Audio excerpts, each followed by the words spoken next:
You know, long ago, in 1976, Maulvi Abul Atta Sahib, late Maulana Abul Atta Sahib, who was the proprietor and editor of Al-Furqan, once came to me in Waqf Jadid and wanted me to work on a problem which he thought needed more attention, and so far we have not been able to tackle it effectively. The problem he presented to me was the natural calamities and their relationship with prophecies of God. Can they be used as punishment, like Masih Maud has said? And if so, then anyone can say these calamities are befalling the world according to my predictions, and they are proving that I am right. Earthquakes do take place, so also plague strikes large areas of human population from time to time. So how can you tell the difference between a prophecy of warning being fulfilled or a natural calamity taking its course naturally? This was the question he gave me to work upon, and I wrote a series of articles published during that year in Al-Furqan regarding, I think, 2 or 3, if not a full series, and which can be read now by you. Their town was also taken up. And during my study of town, I realized that if Hadhrat Masih Maud was an advent of the Messiah, as we believe he was, then maybe there was a similarity between the signs which appeared for him and the signs which appeared for Jesus Christ. So it is possible that during the early period of Christianity, Taun also came to punish the people. And if we study the behavior of that Taun of the first period, then perhaps we'll be able to understand the nature and the behavior of the Taun, that is the plague of the second period. So I was indeed astounded to discover that Taun was utilized by God as an instrument of punishment to the people of Judea when they rejected Christianity and perpetrated crimes against innocent Christians. Now that Taun was limited to the area of Judea alone, spilled across borders but not much. But then surprisingly, exactly after 100 years, the plague again broke out, but in a much wider area, and it followed where Christianity had also reached and was again rejected, and Christians were cruelly treated. I am talking of the Roman Empire. So it was a large plague and very devastating plague which struck the Roman Empire after about 100 years from the appearance of the first plague. Now, having discovered this, I wrote in that article that I believe that this plague of Hadhrat Masih Maud is going to reappear again after 100 years, and it will strike a wider area this time than before. Now then I worked on Masih Maud literature, more bringing it to focus, the Taun issue in focus, further focus, and I was surprised to read a prophecy in Hadhrat Mirza's books that God had told him that this Taun would come again. It has not left forever. It would come again and deliver the same message. Now that does not mention in how many years, but inferring from what had happened earlier in the history, I had predicted that it would occur after 100 years.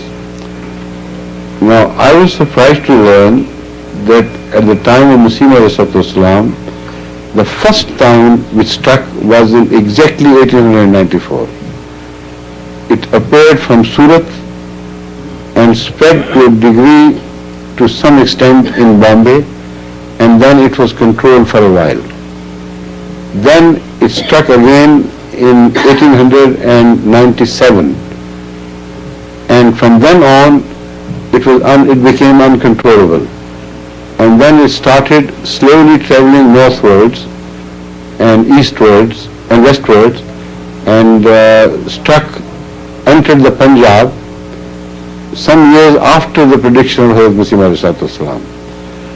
And there it became the severest, where the message of Ahmadiyya had been delivered and rejected.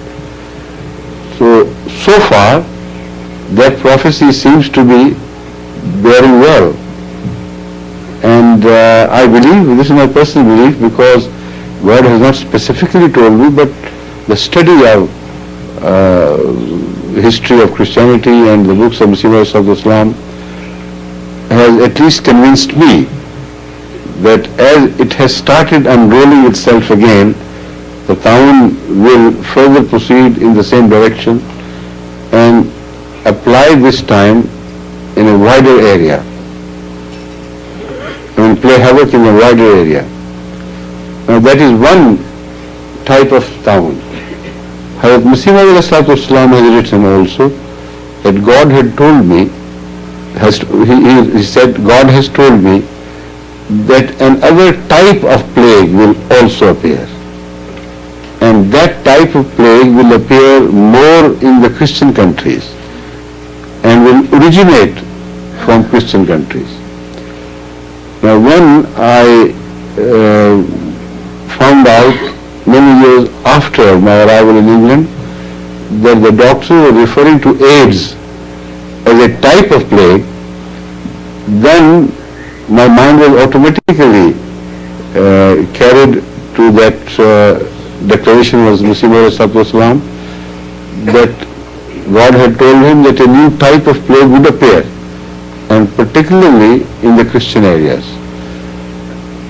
Now I further investigated, but the only problem was that according to the scientists who had worked on the introduction of this new type of plague, they also refer to it as plague everywhere, but a type of plague, exactly the words used by Missionaries of Islam, that this new type of plague started not in Europe but in Uganda. So I was a bit intrigued as to how Missionaries of Islam could be wrong. He said it will originate from Christian area. He didn't use the word Europe. He said from Christian area. And if he also used the word Europe, I'm not sure, but this particular place speaks of the origin of this new type to have taken root in a Christian area. So when I visited Uganda, I went to visit a small hospital which was built by the Ahmadiyya community in an area which is almost entirely Christian. And when I was going there, I was told that this area is called Slim. I said, what do you mean by Slim? He said, because this is where AIDS appeared for the first time. And that is where it has played such havoc that according to estimations, a large number of population will be wiped out within next decade. And very few people will be left alive because AIDS has already worked itself into the bloodstreams of the people living there. So then I was reassured, of course, that when Missionaries of Islam used the words in a Christian area, whether it was Africa or wherever it was, it did spring from an area which was Christian, predominantly Christian. And now the last part of the research which you have forced me to share with you now. That is my inquisitiveness regarding Rasulullah prophecies. I thought if